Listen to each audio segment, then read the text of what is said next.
সাতপন্থী সন্ত্রাসী গোষ্ঠী কর্তৃক টঙ্গীর ময়দানে সন্ত্রাসী হামলার মাধ্যমে 4 জন নিরীহ সুরাই নেজামের সাতির হত্যাকাণ্ডের বিষয়ে দ্রুত চার্জশিট দাখিল, জড়িতদের অবিলম্বে গ্রেফতার, দ্রুত ন্যায় বিচার নিশ্চিত করা সহ প্রাসঙ্গিক ন্যায্য দাবিতে আজকের এই সংবাদ সম্মেলন শুরু করছি। প্রিয় সাংবাদিক বন্ধুগণ, আসসালামু আলাইকুম ওয়া রাহমাতুল্লাহ। মহান প্রভু আল্লাহ তাআলা পবিত্র কোরআন মজিদে ইরশাদ করেছেন, তোমরা সৎকর্ম ও তাকওয়ার অর্থাৎ আল্লাহ তাআলার ভয়ের ক্ষেত্রে একে অপরকে সহযোগিতা করো এবং গুনাহ ও জুলুমের কাজে পরস্পর সহযোগিতা করো না। আল্লাহ তাআলাকে ভয় করো, নিশ্চয়ই আল্লাহ তাআলা কঠোর শাস্তিদাতা। সূরা মাইদা আয়াত 2। আপনারা সকলেই অবগত আছেন যে দাওয়াত ও তাবলীগের নিরীহ সুন্দর ও শান্তিপূর্ণ দ্বীনি মেহনতটি ভারতের একজন বিতর্কিত ব্যক্তি মাওলানা সাদ সাহেবের বিতর্কিত ভূমিকার কারণে সুদীর্ঘ 10 বছরের অধিক সময় ধরে সমস্যায় জর্জরিত, সংকটে নিপতিত। তিনি তার বিভিন্ন বক্তব্যে বিশ্ব নবী হযরত মুহাম্মদ সাল্লাল্লাহু আলাইহি ওয়াসাল্লামের শানে, হযরত মুসা আলাইহিস সালামের শানে, হযরত ইউসুফ আলাইহিস সালাম, হযরত সুলাইমান আলাইহিস সালাম সহ নবী আলাইহিস সালামের শানে বেয়াদবিমূলক বক্তব্য প্রচার করছেন এবং কোরআন ও হাদিস শরীফের মন গড়া অপব্যাখ্যার মাধ্যমে শরীয়তের বিভিন্ন বিষয়ে চিন্তাগত বিপদগামিতায় অর্থাৎ প্রকাশ্য পথভ্রষ্টতায় নিপতিত হয়েছেন। ফলে তাকে অনুসরণ করা, আমির মানা, তার অনুসারীদেরকে দাওয়াত ও তাবলীগের নামে ভ্রষ্ট ও ভ্রান্ত আকীদা প্রচার করতে দেয়া, তাদের সন্ত্রাসী কার্যক্রমকে আশ্রয় ও প্রশ্রয় দেওয়া, তাদেরকে কোনোভাবে সহযোগিতা করা ইসলামের দৃষ্টিতে বৈধ নয় মর্মে বিশ্বের সর্বশ্রেষ্ঠ ইসলামী ইলমের কেন্দ্রবিদ দারুল উলুম দেওবন্দ এবং বাংলাদেশের শীর্ষস্থানীয় আকাবির উলামায়ে কেরাম সুস্পষ্ট ফতোয়া প্রদান করেছেন।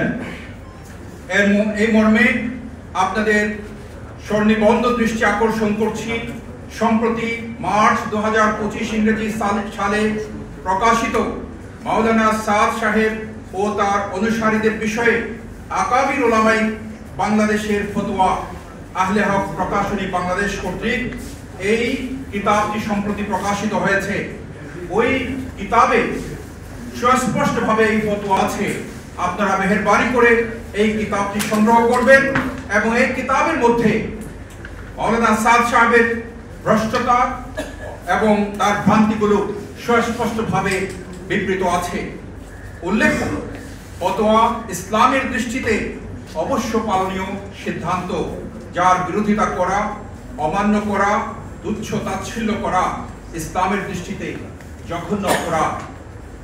উক্ত বিতর্কিত মাওলানা সাদ সাহেবের এদেশীয় অন্ধ অনুসরণকারীরা 2018 সালের 1 ডিসেম্বর প্রকাশ্য দিনের আলোতে টঙ্গী ময়দানে সন্ত্রাসী হামলার মাধ্যমে একজনকে হত্যা করে এবং হাজার হাজার নিরীহ দাওয়াত তাবলীগের আলেমী শুরার সাথী টঙ্গী ময়দানস্থিত মাদ্রাসা সহ বিভিন্ন মাদ্রাসার ছাত্রদের আহত করে। এই বিষয়ে আপনারা সর্বজ্ঞাত আছেন। এর মাধ্যমে তারা দেশের শান্তিপূর্ণ ইসলাম প্রচারের ইতিহাসে এক কলঙ্কজনক অধ্যায়ের সূচনা করে তারা নিজেদেরকে একটি সন্ত্রাসী গ্রুপ রূপে চিহ্নিত করতে সমর্থ হয়। প্রিয় বিদগ্ধ সাংবাদিক ভাইরা, সার্বিক বিষয়াদি বিবেচনাতে বর্তমান অন্তর্বর্তীকালীন সরকারের সর্বোচ্চ প্রশাসন অত্যন্ত সুচিন্তিতভাবেই বিগত 4 ও 7 নভেম্বর 2024 ইংরেজি তারিখে ঐকমত্য সিদ্ধান্ত গ্রহণ করেন যে 2025 সালের জানুয়ারি ফেব্রুয়ারিতে অনুষ্ঠিতব্য বিশ্ব ইজতেমার জন্য মাঠের প্রস্তুতিমূলক দায়িত্ব পালন করবেন দাওয়াত ও তাবলীগের আলেমী শুরার অনুসারীগণ। অতঃপর তারা অর্থাৎ দাওয়াত ও তাবলীগের আলেমী শুরার অনুসারীগণ প্রথম পর্বের ইজতেমা শেষ করে ৪ ফেব্রুয়ারি ২০২৫ তারিখে বিকাল ৩টায় ইজতেমার ময়দান স্বরাষ্ট্র মন্ত্রণালয়ের গঠিত ঢাকা বিভাগীয় কমিশনারের নেতৃত্বে ইজতেমা মাঠ প্রস্তুত কমিটির হাতে ইজতেমা মাঠ হস্তান্তর করবেন।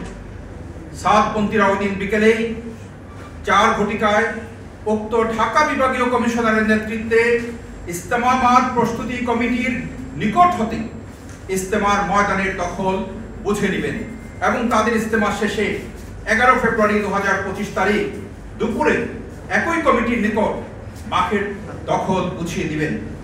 কিন্তু সন্ত্রাসী সাত বাহিনী সরকারি উক্ত সর্বসম্মত সিদ্ধান্তকে বৃদ্ধাঙ্গুলি দেখিয়ে উক্ত সিদ্ধান্তের সম্পূর্ণ বিপরীতে অবস্থান নিয়ে টঙ্গী ইজতেমা ময়দানে ২০ থেকে ২৪ ডিসেম্বর ২০২৪ তারিখে সাতপন্থীদের ৩ জিল্লার সাথীদের জোর অনুষ্ঠিত হবে মর্মে মিথ্যা ঘোষণা দিয়ে অনলাইনের মাধ্যমে দোরাক নদীর পশ্চিম পাড়ে অবস্থিত বেলাল মসজিদে হাজার হাজার সাতপন্থী দেশীয় অস্ত্র সহ সমবেত করে অত্যন্ত সুপরিকল্পিতভাবে ২০২৪ সালের ১৭ ডিসেম্বর দিবাগত রাতে ১ ডিসেম্বর ২০১৮ সালের একই কায়দায় টঙ্গীর ইজতেমা ময়দানে ঘুমন্ত ও তাহাজ্জুদ নামাজরত সূরা নাজমের সাথে ওলামায়ে মাশায়েখ ও ছাত্রদের উপর নৃশংস বর্বরোচিত হামলা চালায় এবং ৪ জনকে হত্যা করে শত শত সাথীদেরকে মারাত্মকভাবে আহত করে তাদের মধ্যে অনেকেই চিরতরে পঙ্গুত্ব বরণ করে দিয়েছেন।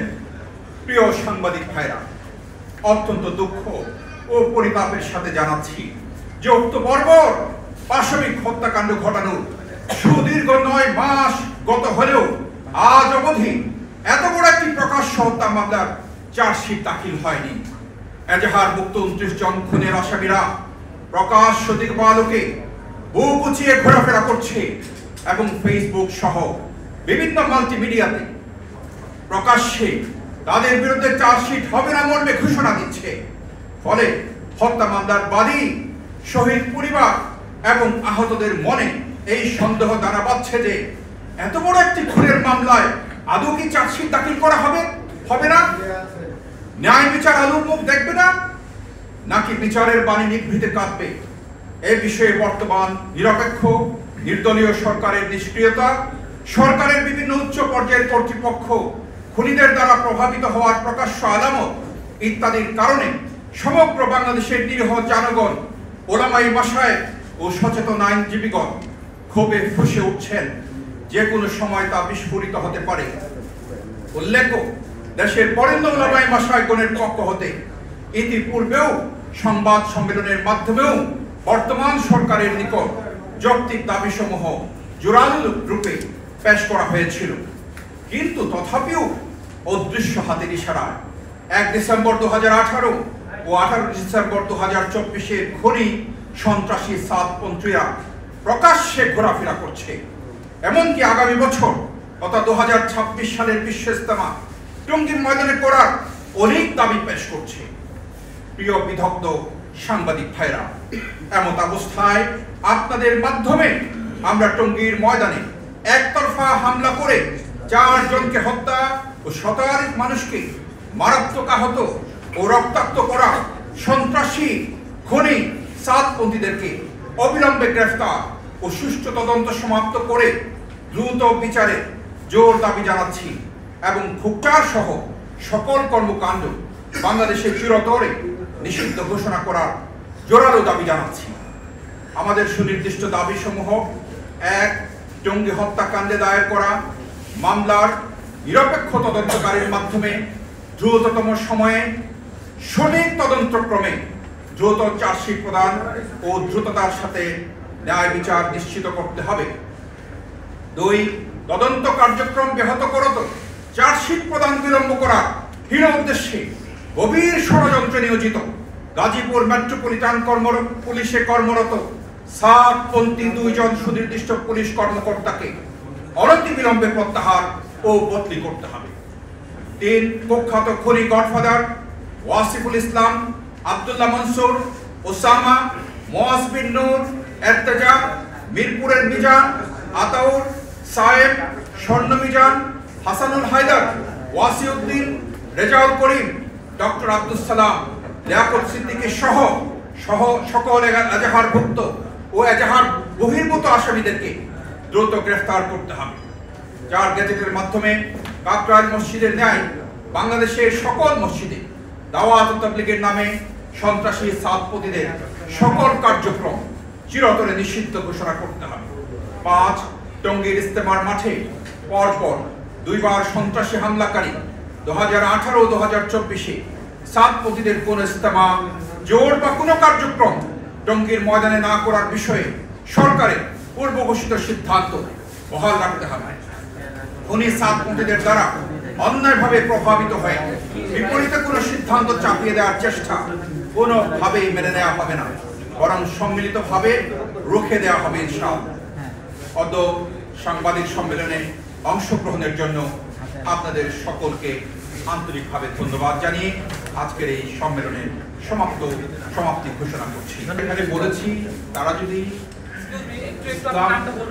আমার নাম মতিনুদ্দিন, তারা যদি উলামায়ে কেরামের যে ফতোয়া দিয়েছেন এই ফতোয়া অবলম্বন করে তারা তাদের ভ্রান্ত আকীদা থেকে সরে আসে, অবশ্যই তারাও মুসলমান, ইসলামী আকীদার উপরে তারা ফিরে আসলে সঠিক পন্থায় তারা যদি ইসলাম, প্রকৃত ইসলামের দাওয়াত, তাদের সংবিধান অনুযায়ী তাদের এই মতামত প্রকাশের অধিকার আছে এবং সহিহ ইসলাম প্রচারের অধিকার আছে, কিন্তু ভ্রান্তির মধ্যে পুরো জাতিকে ডুবানোর কোনো অধিকার তাদের নেই।